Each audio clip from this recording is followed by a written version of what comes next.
Ayan, i-shake na din karon mga kaibigan. Good morning, magluto na sa takaron sa ang paboritong pamahaw na mao ang pakbet mga ka-Cedric. Good morning mga friends, followers, and families. Ayan, ilunod na sa kung humot na kayo na guys, humot sa inyo ha. Liog karong bungtaga. Tunod na sa pang chef, o tingnan mo, very presko kayo ang ato ang gulay sa makapresko sa inyong mga pinagway. Ang simpleng ulam na kakabusog na kakatakan. Ayun mga kabayan. Ayan, hotdog, Robbie, kanina sa gulay. Gulay mo rin ho. No, pakbet. Pero mahal ka ni palikon. Mo ni maluto. Tag 25 ang service. Ang dami na pinagbilin sa kabuok. Sayang at tulad nito sa timbang. Di ukay-ukay na sa po ang chef master. Ang maong gulay. Ang lamang ang mga langga. Grabe. Ang tasty. Ito gulay. Kasi kapahaba ng buhay. Ang palakas ng katawan. At ang pagana ng karahay.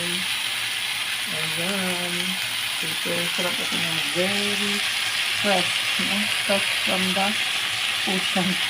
Fresh from the farm. Ayan. Fresh from the farm. Bibura na.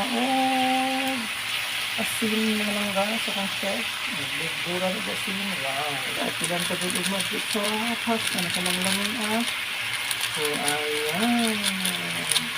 Namit good ang ulam sa simpleng ulam sa simpleng buhay sa simpleng buhay. Yan ang powdered pepper.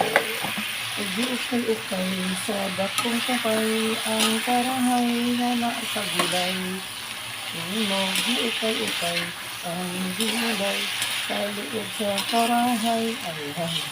Nakumo ka ng gulay. Nag-iba na yung texture.